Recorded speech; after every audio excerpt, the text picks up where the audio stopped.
Alors, encore une fois, je veux vous souhaiter la bienvenue à vous tous. Merci pour votre présence. Alors, je ne sais pas s'il y a des personnes qui sont de passage, parce que, bon, c'est difficile avec les masques de pouvoir se reconnaître. Mais en tout cas, soyez la bienvenue. Nous voulons souhaiter aussi, bien sûr, la bienvenue à tous ceux qui écouteront par le biais de la vidéo ce moment de partage, de louange et d'adoration que nous allons avoir ensemble. Et ce matin, je voudrais penser aussi à ceux qui n'ont pas pu se rejoindre à nous. Je pense bien sûr à ceux qui sont malades. Alors, je ne vais pas les citer, mais en tout cas, nous savons qu'ils regarderont la vidéo et que vraiment nous leur souhaitons un bon rétablissement et que le Seigneur vraiment les bénisse. Alors, je vous propose de nous incliner. Nous allons prier, de remettre ces moments dans la présence du Seigneur. Seigneur notre Dieu, ce matin nous sommes dans la joie. Dans la joie parce que tu as institué la communion fraternelle. Tu permets que dimanche après dimanche nous puissions nous réunir et nous savons que dans le monde entier, en ce moment même, il y a des milliers de personnes qui crient à toi, qui vont, Seigneur, élever leur voix, qui vont, Seigneur, dans leur cœur t'adorer et te louer. Eh bien, Seigneur, nous voulons te prier que tu diriges toutes choses, que tu prépares nos cœurs, Seigneur, vraiment dans une adoration sincère, que vraiment nous puissions dans nos vies, dans nos cœurs, vraiment élever nos yeux vers toi et que nous puissions nous laisser conduire par ton esprit. Nous te remettons ces moments, Seigneur, en ton nom. Amen. Alors, je vous propose, pour introduire notre culte, nous allons lire le psaume 92, du verset 1 au verset 6. Psaume 92, verset 1, verset 6.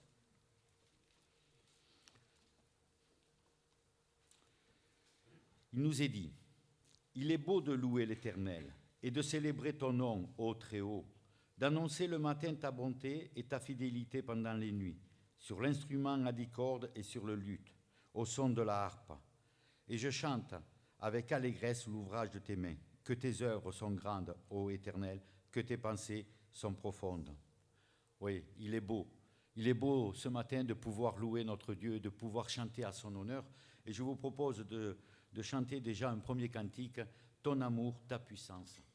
Et pour ceux qui le peuvent, eh bien, si vous voulez bien vous lever, nous chanterons ce cantique.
Parce que son amour est au-dessus de toute chose. Et tout à l'heure, je discutais avec quelqu'un et on parlait de l'amour de Dieu.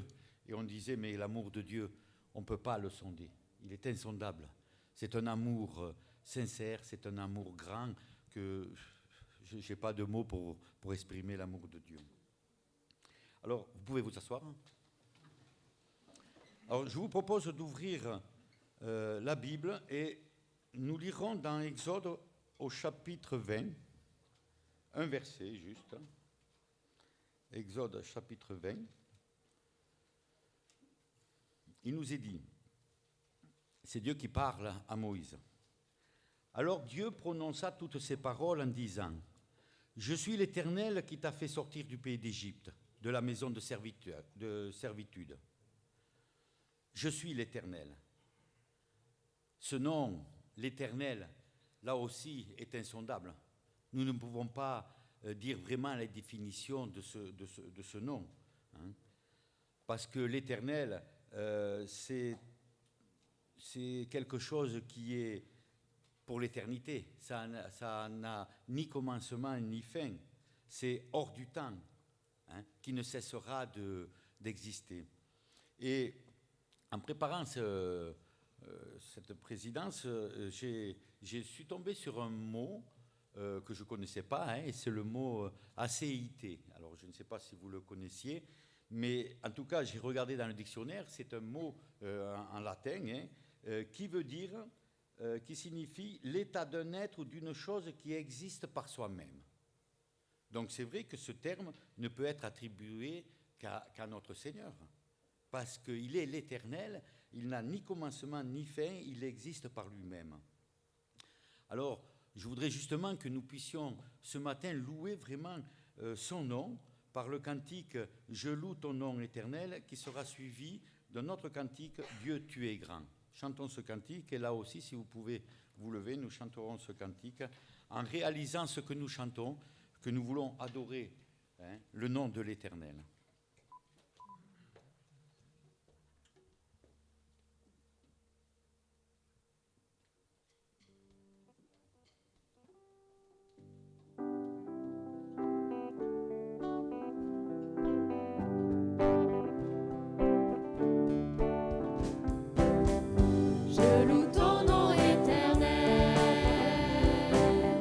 Seigneur, je célèbre ta bonté.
C'est merveilleux d'avoir un tel Dieu, si grand, si merveilleux, si patient avec chacun de nous. Je vous propose, vous pouvez vous asseoir. Oui, Eddie me dit, parce que vous voulez chanter, c'est bien. Alors, je vous propose de prendre aussi un passage dans la parole, encore une fois. Nous allons lire le psaume 150. C'est le dernier psaume des psaumes. Et nous allons lire ce psaume. Louez Dieu dans son sanctuaire. Louez-le dans l'étendue ou l'éclat de sa puissance. Louez-le pour ses hauts faits. Louez-le selon l'immensité de sa grandeur. Louez-le au son de la trompette. Louez-le avec le luth et la harpe. Louez-le avec le tambourin et avec des danses. Louez-le avec des instruments à cordes et le chalumeau. Louez-le avec les cymbales sonores. Louez-le avec les cymbales retentissantes. Que tout ce qui respire loue l'Éternel. Louez l'Éternel. Que tout ce qui respire loue l'Éternel. C'est vrai que ce matin, nous avons ce privilège de pouvoir respirer. Alors, je vous invite vraiment à louer encore le Seigneur, parce qu'il nous a donné le souffle de vie. Si ce matin nous sommes ici, eh bien c'est une grâce que le Seigneur nous fait. C'est sa bonté. Et nous qui respirons, eh bien, puisque vous vouliez rester debout, je vous demande de vous relever et nous allons chanter encore à la gloire de notre Seigneur. Nous allons chanter « Je louerai l'Éternel » et nous chanterons aussi « Dans les cieux et sur la terre, il n'y a aucun nom plus doux que celui de l'Éternel ». Chantons ce cantique.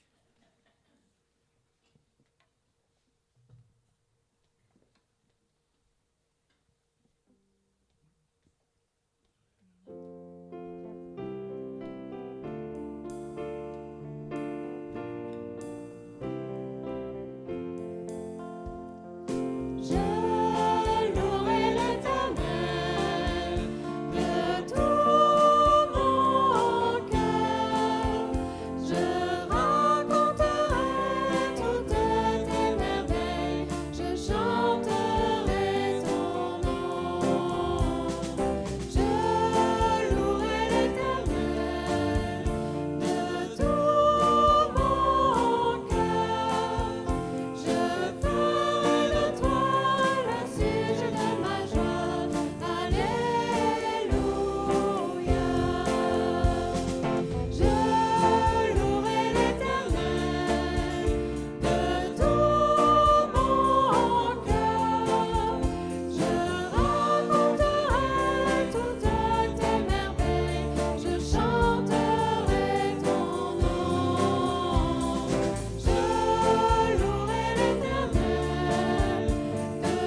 Oui, quel beau nom. Quel beau nom que celui de l'Éternel. Quel beau nom, parce que le Seigneur a plusieurs noms. Il est l'Éternel, il est Emmanuel, il est admirable, conseiller, Dieu tout-puissant.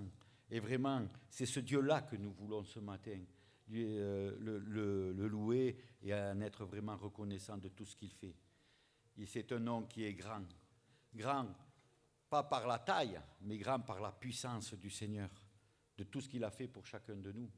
Et vraiment, ce matin, nous voulons vraiment, dans nos cœurs, réaliser tout ce qu'il a fait pour nous. C'est lui que nous voulons adorer ce matin. Et j'aimerais aussi vous proposer notre lecture. C'est dans Exode au chapitre 3. Exode au chapitre 3, où c'est encore Dieu qui parle à Moïse. Exode au chapitre 3, verset 14.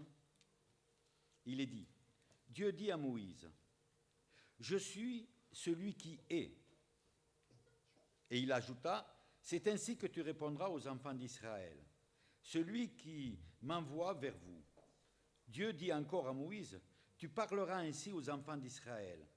L'Éternel, le Dieu de vos pères, le Dieu d'Abraham, le Dieu d'Isaac et le Dieu de Jacob m'envoie vers vous. Voilà mon nom pour l'éternité. Voilà mon nom de génération en génération. Je suis celui qui est. » C'est ce que le Dieu dit.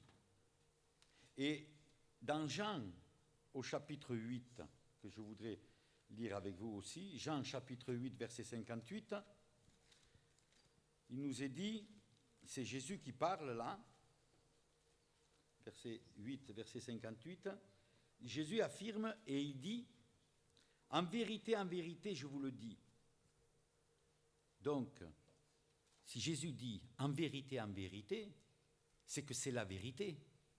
Hein? Avant qu'Abraham fût, je suis. C'est Jésus qui parle. Et on voit que Jésus, il était avant qu'Abraham fût. Et l'Éternel a dit, je suis celui qui est. Et là, Jésus nous redit, je suis.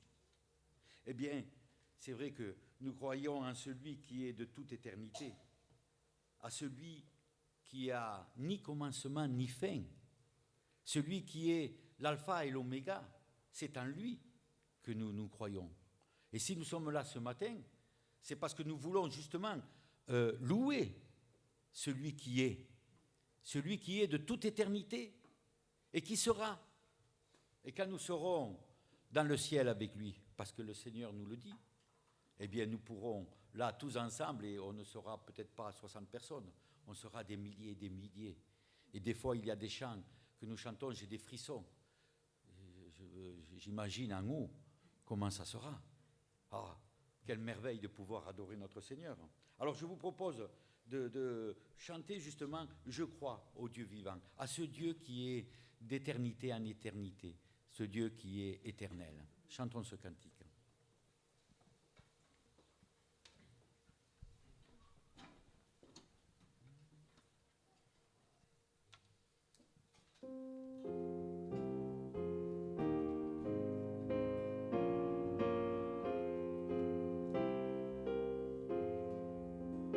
Je crois au Dieu vivant, des cieux le Créateur.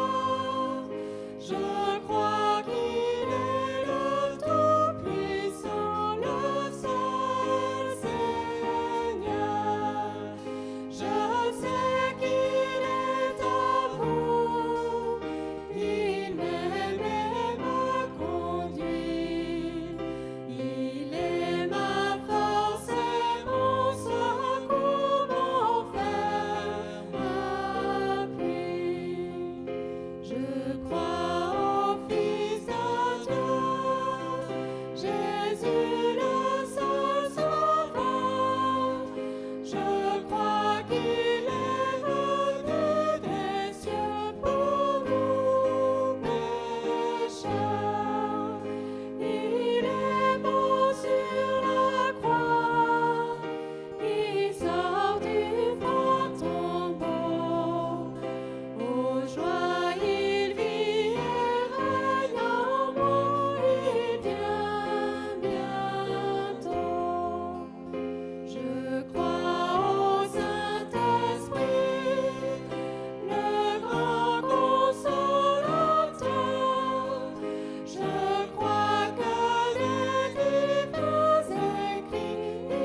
asseoir. Alors, je crois au Dieu vivant. Alors, puisque nous croyons à un tel Dieu, devant le Créateur, celui qui a tout créé, qui nous a créés, eh bien, ce matin, nous voulons le suivre. Et je vous propose, pour terminer, avant de laisser la place à Josias, de chanter encore ce cantique. À mon cœur, j'ai choisi de suivre Jésus-Christ. Chantons ce cantique et vous pouvez encore vous lever.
De vous asseoir et nous allons prier, remettre ces moments devant le Seigneur, que le Seigneur dirige toutes choses. Prions.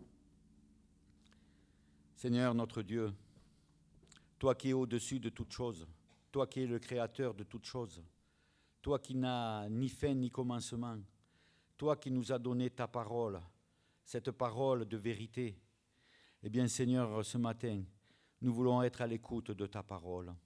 Nous te prions que vraiment tu ouvres nos cœurs, que nous puissions être attentifs à ce que tu vas nous dire à travers de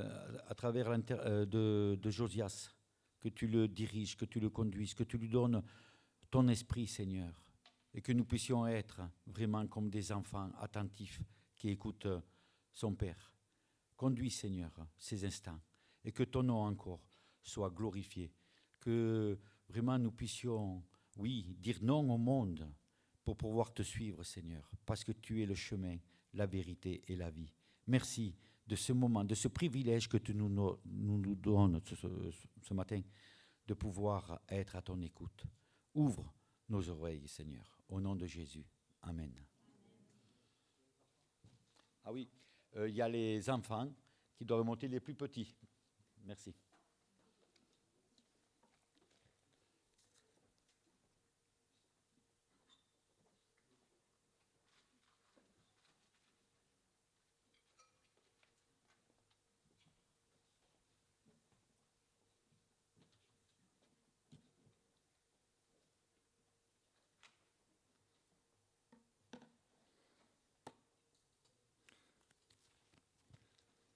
Bonjour à toutes et à tous. Je ne sais pas si vous avez suivi les actualités cette semaine, mais bon, il ne fait pas bon être un homme politique. Entre hier, un qui se fait enfariner, et puis même le président qui se prend une gifle. J'entendais aussi des polémiques s'agissant d'un influenceur, un influenceur qui a tenu, paraît-il, des propos presque des appels au meurtre. On se rend compte que la violence est partout. La violence est absolument partout. Et je lisais, je suis allé voir, par curiosité, vous pourrez le faire, le site des Nations Unies. Il y a un onglet avec communiqué de presse.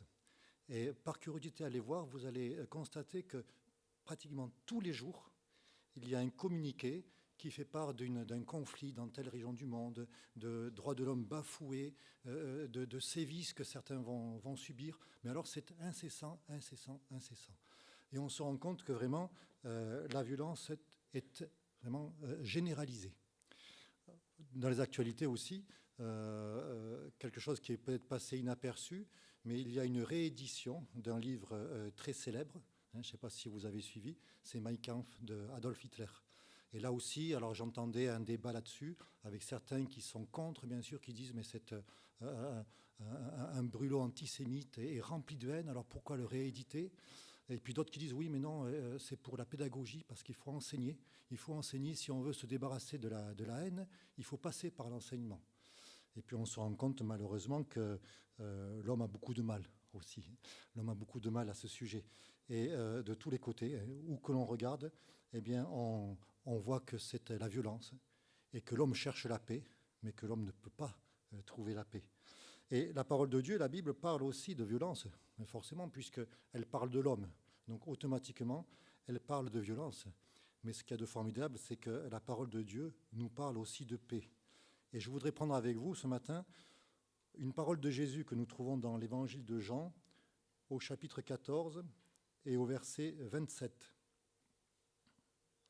Cette parole tellement connue que nous aimons nous rappeler et qui fait du bien à notre âme. Je vous laisse la paix, je vous donne ma paix. Je ne vous donne pas comme le monde donne, que votre cœur ne se trouble point et ne s'alarme point. Je ne vous donne pas comme le monde donne. La paix que Dieu nous propose n'a strictement rien à voir avec la paix que le monde cherche ou prône. En 1994, il y a eu le prix Nobel de la paix a été décerné à Yasser Arafat, à Isaac Rabin et à Shimon Peres. Et alors, à l'époque, c'était vraiment quelque chose d'extraordinaire. Voilà, des hommes qui courageusement ont œuvré pour le rapprochement dans le Moyen-Orient, pour la fraternité dans le Moyen-Orient. C'était vraiment la fraternité, ce mot qui était mis en avant.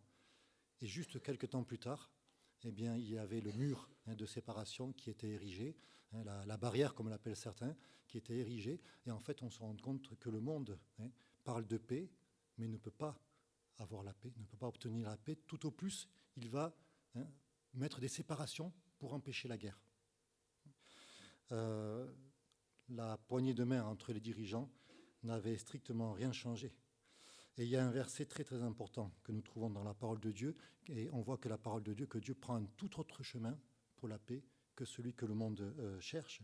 Dans Éphésiens, au chapitre 2, le verset 14, parlant de Jésus, car il est notre paix, lui qui des deux n'en a fait qu'un, et qui a renversé le mur de séparation. On voit que la paix que Dieu propose va beaucoup plus loin que celle que l'homme peut obtenir. L'homme se contente de mettre des barrières pour empêcher la guerre. Notre Dieu, lui, renverse le mur de séparation, ce mur qui nous empêche d'accéder à Dieu et nous procure une paix véritable, car il est notre paix.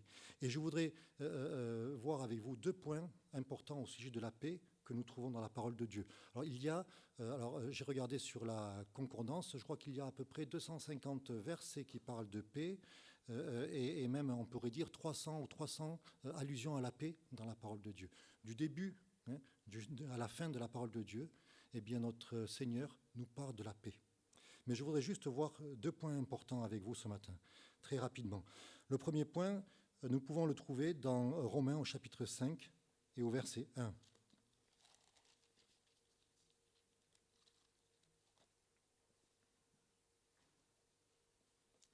Paul va dire ceci: « Étant donc justifiés par la foi, nous avons la paix avec Dieu par notre Seigneur Jésus-Christ. » Justifiés par la foi, nous avons la paix avec Dieu.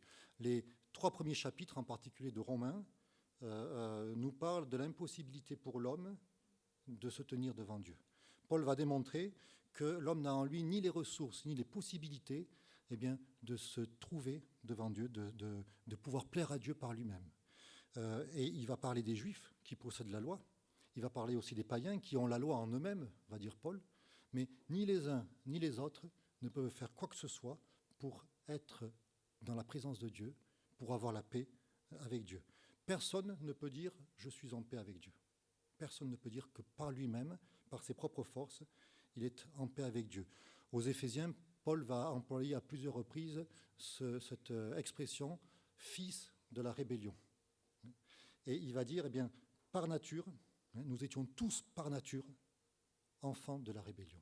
Voilà ce que nous sommes par nous-mêmes, enfants de la rébellion, rebelles contre Dieu. Alors peut-être que quelqu'un dira, oui, mais moi non, moi je ne suis pas rebelle envers Dieu. Moi je n'ai fait de mal à personne, je n'ai jamais volé, je n'ai jamais tué, je n'ai jamais même été flashé sur la route pour avoir enfreint les règles. Je vois Georges qui rigole parce que lui, des fois, ça clignote. Ben, nous tous aussi. Je n'ai jamais menti. Peut-être que des gens peuvent dire cela. Jésus a rencontré un jour un jeune homme riche et qui lui a posé cette question, mais que dois-je faire pour être sauvé? Et Jésus lui a dit, mais fais ça, ça, ça et ça. Et le jeune homme a pu répondre, mais j'ai fait tout cela dès mon plus jeune âge. Et peut-être qu'on peut aussi avoir cette impression et répondre cela aussi. Mais pourtant, la Bible nous montre que c'est dans un tout autre domaine et que les valeurs de Dieu n'ont rien à voir avec les valeurs des hommes.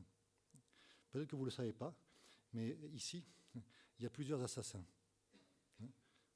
Déjà, ça fait bizarre quand on parle de cela, et pourtant c'est une réalité. Et moi qui vous parle, eh bien, quelque part, je suis aussi un assassin. Alors, vous ne me connaissiez pas, certains, vous êtes peut-être étonnés. Mais on prend ensemble, regardez, dans Matthieu, au chapitre 5.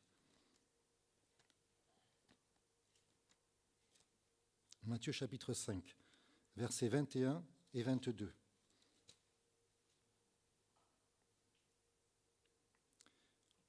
Jésus va dire, « Vous avez entendu qu'il a été dit aux anciens, tu ne tueras point, celui qui tuera est passible du jugement. » Et puis il ajoute, et dans ces passages-là, il y a souvent « mais moi je vous dis ».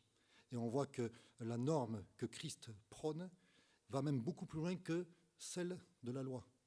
Il dit ici, « mais moi je vous dis que quiconque se met en colère contre son frère est passible de jugement. » Donc finalement, celui qui va tuer ou celui qui va se mettre en colère, eh bien tous deux sont passibles de jugement. Est-ce que vous ne vous êtes jamais mis en colère contre votre frère ? J'avoue, moi, ça m'arrive un petit peu. Mes filles m'appellent Moïse parce que Moïse était l'homme le plus patient du monde. Mais je ne sais pas si c'est par ironie qu'elle m'appelle ainsi Moïse, mais c'est vrai que ça m'arrive des fois de me mettre en colère, assez souvent peut-être aussi. Mais qui ne s'est jamais mis en colère ? Et puis Jésus va aller plus loin, il va dire, mais celui qui dira à son frère Raka mérite d'être puni par le Sanhédrin. Alors vous direz, oh, mais moi, Raka, j'ai jamais appelé mon frère Raka. Je n'utilise pas cette expression. Mais si on la met avec les mots d'aujourd'hui, si vous avez traité votre frère de pauvre blaireau, par exemple, ben ça revient au même.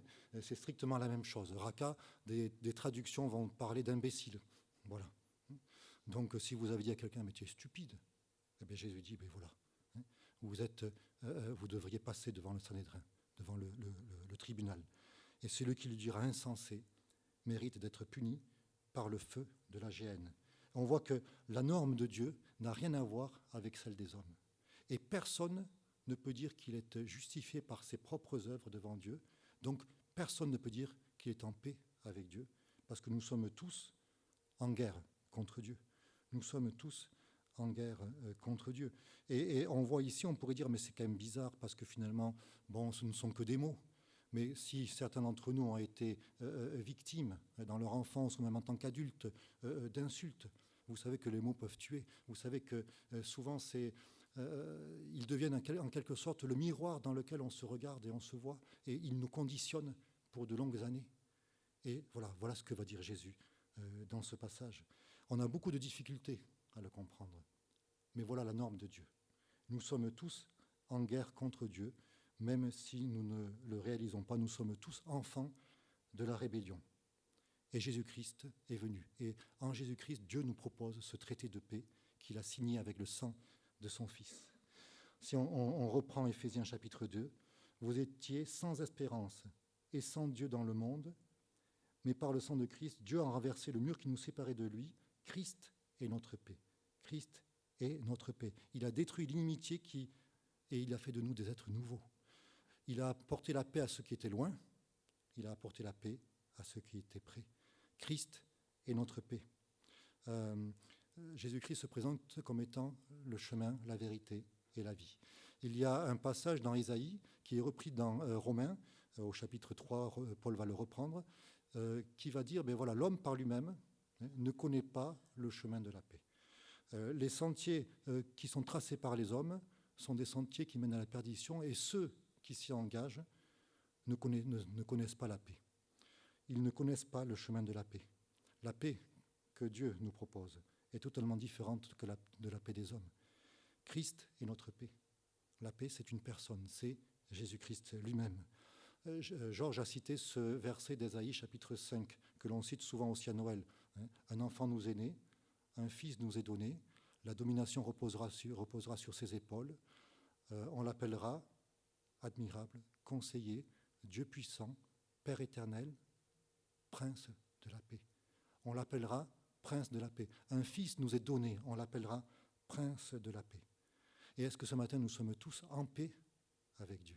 Est-ce que nous avons fait la paix avec Dieu? Non pas par nos efforts, mais par la seule façon possible, c'est-à-dire une personne, Jésus-Christ, par l'œuvre de Jésus-Christ à la croix du Calvaire. Et alors, si c'est notre cas, eh bien, ce chapitre 5, verset 1 de Romains est pour nous. Je vous le recite. « Étant donc justifiés par la foi, nous avons la paix avec Dieu. » Et on peut s'interroger sur quel genre de paix, de quel genre de paix s'agit-il? Est-ce que c'est une paix subjective? Il faut que je la ressente. Elle est liée à mes sentiments. Mais si on prend le contexte de ce passage, on voit que c'est une paix objective, qui est en fait dépendante de ce que Dieu a fait et de ce que Dieu dit pour chacun d'entre nous. Dieu affirme que nous sommes en paix avec lui par Jésus-Christ. Elle est indépendante des aléas de la vie. Nous pouvons des fois traverser des moments difficiles et nous avons l'impression que cette paix nous échappe. Mais malgré tout, nous sommes en paix avec Dieu parce que nous sommes justifiés par la foi, parce que cette paix, c'est Christ et que Christ est en nous. Et Paul, dans les premiers chapitres de Romains, va parler des enfants de colère. Et nous étions tous des enfants de colère. Mais Dieu a changé d'avis par l'œuvre de Jésus-Christ. Et ça nous amène à ce deuxième volet que je voudrais voir avec vous. Alors, il y a beaucoup de passages qui en parlent, mais on reprend juste le verset 27 du chapitre 14 de Jean. Je vous le relis. « Je vous laisse la paix, je vous donne ma paix. Je ne vous donne pas comme le monde donne, que votre cœur ne se trouble point et ne s'alarme point. » Le contexte de ce passage, Jésus s'adresse à ses disciples. Ces disciples, si on recoupe avec les évangiles, on se rend compte qu'ils venaient de se disputer. Le sujet de leur dispute, savoir qui était le plus grand parmi eux. Donc, quelque part, on pourrait dire ça volait pas haut. Qui est le plus grand parmi nous? Ils viennent de se disputer pour cela. Et puis, Jésus va leur annoncer qu'il va bientôt partir. Il leur enverra le Consolateur. Et ce sont des paroles qu'ils ne comprennent pas, qui les troublent. Jésus va leur dire que l'un d'eux va le trahir. Ça aussi, c'est troublant pour eux.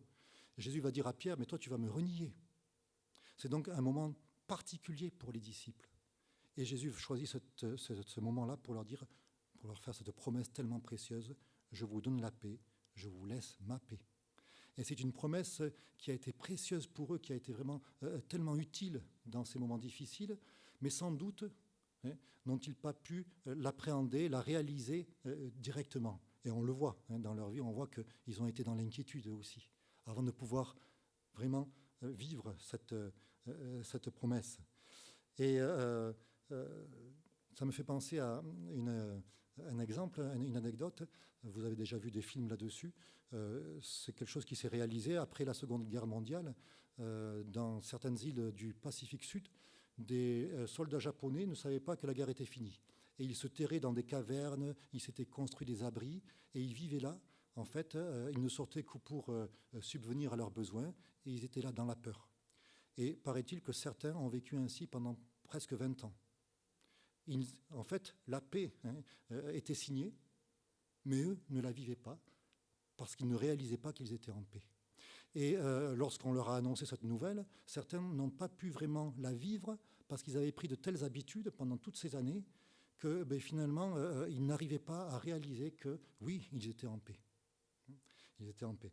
Des fois, on prend de telles habitudes qu'on a du mal ensuite à vivre la réalité. Et en tant que chrétiens, cela peut nous arriver aussi.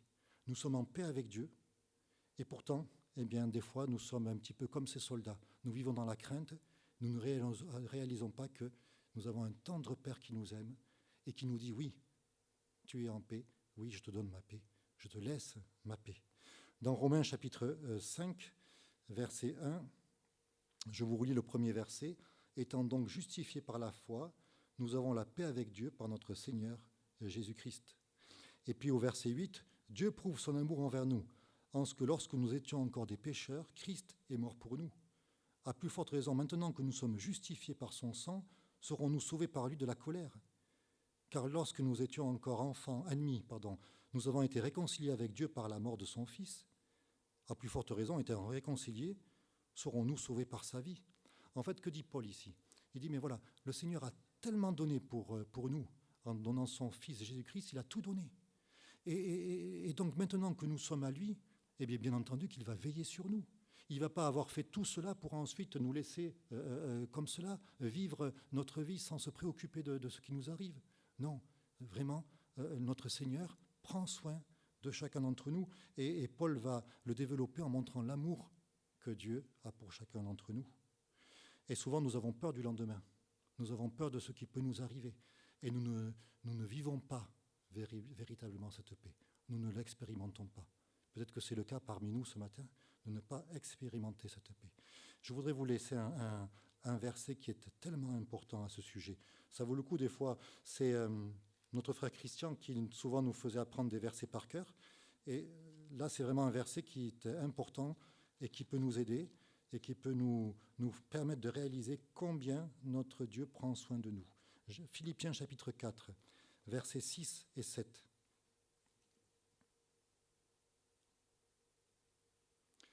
Ne vous inquiétez de rien, mais en toute chose, faites connaître vos besoins à Dieu par des prières et des supplications avec des actions de grâce. Et la paix de Dieu, qui surpasse toute intelligence, gardera vos cœurs et vos pensées en Jésus-Christ. Ne vous inquiétez de rien, c'est facile à dire, c'est très difficile à réaliser. Mais se mettre au pied de la croix, venir au pied de la grâce, reconnaître, être reconnaissant pour tout ce que Dieu fait pour nous. Et il y a ce chant qui dit, quand la tempête est là, je ne me rappelle pas bien des paroles, mais au lieu de baisser la tête, compte les bienfaits de Dieu. Voilà, d'être reconnaissant et de répandre au pied du Seigneur nos besoins, nos soucis, nos inquiétudes. Et il nous a fait cette promesse, la paix de Dieu, qui surpasse tout ce que nous pouvons comprendre, gardera vos cœurs, vos pensées en Jésus-Christ. Je lisais cette histoire vraie. C'était un homme, un pauvre père qui était veuf depuis peu. Et il dormait, il était couché sur son lit, c'était la nuit. Et en fait, il était accablé par les soucis, par les inquiétudes, par la tristesse aussi. Il ne trouvait pas le sommeil. Et à côté de lui, dans un lit, il y avait sa petite fille, son enfant qui était là. Et son enfant s'est réveillé. Elle a dit, papa, il fait si sombre, j'ai peur, est-ce que je peux mettre ma main dans la tienne? Et le père a étendu sa main, il a senti la main de sa petite fille dans la sienne.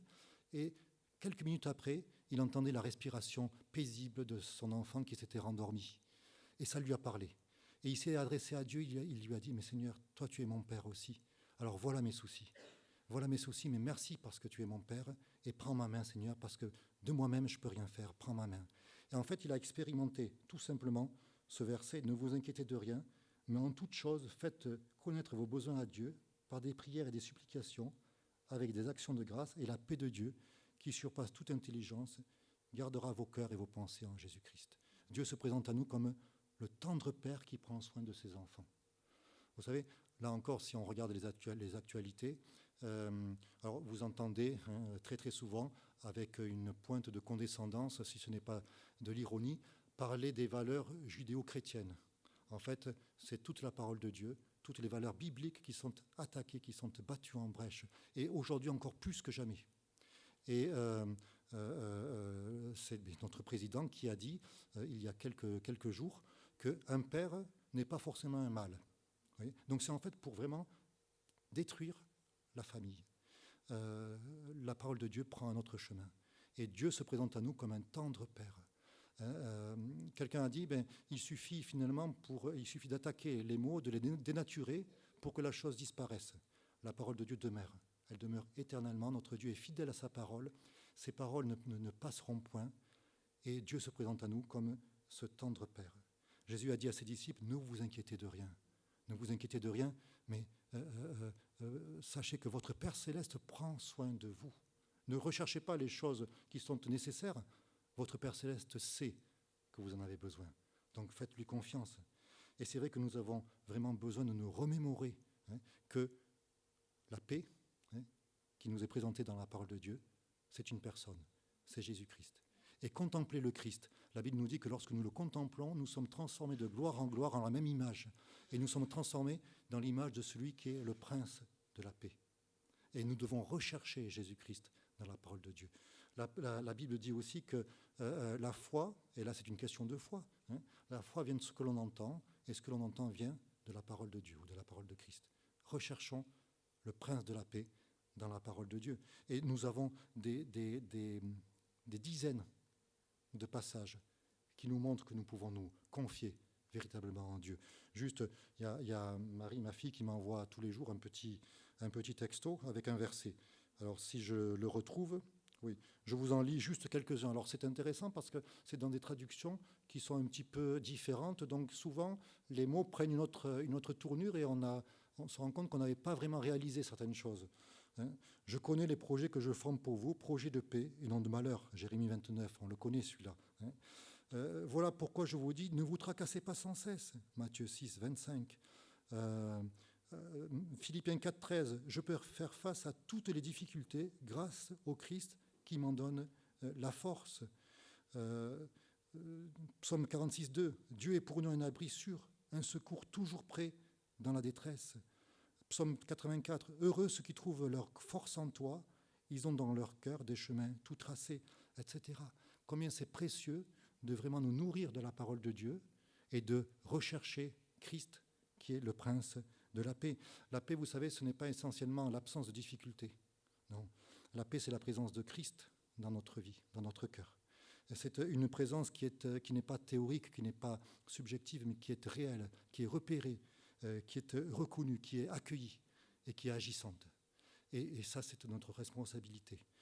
Ne vous inquiétez de rien, mais en toute chose, faites connaître vos besoins à Dieu par des prières et des supplications avec des actions de grâce, et la paix de Dieu qui surpasse toute intelligence gardera vos cœurs et vos pensées en Jésus-Christ. Que ce soit vraiment une réalité dans chacune de nos vies.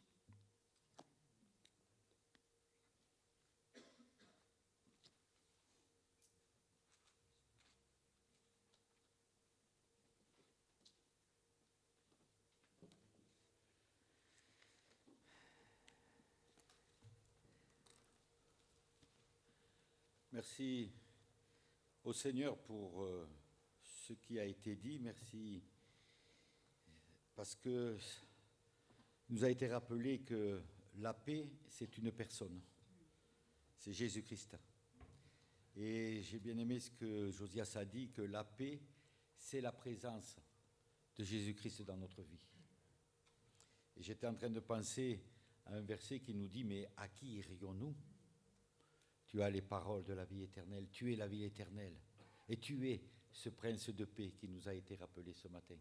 Vraiment, que nous puissions rechercher cette paix qui vient que du Seigneur, lui seul, et pas sur ce que nous croyons. Parce que souvent, je le dis, que la paix, la joie, nous pensons que c'est... La joie, c'est avoir des richesses, la paix, que tout va bien comme nous on veut. Mais on s'aperçoit vraiment que ce n'est pas sur ces richesses-là que nous trouvons la paix, mais qu'elle est en Christ. Donc, vraiment, à nous de rechercher celui qui est la paix. Alors, je vous propose, pour terminer notre culte, avant de nous séparer, de chanter ce cantique qui a été choisi par Josias, comme un fleuve immense. Alors, chantons ce cantique et après, nous laisserons la place à notre pasteur qui nous dira les annonces.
revoir.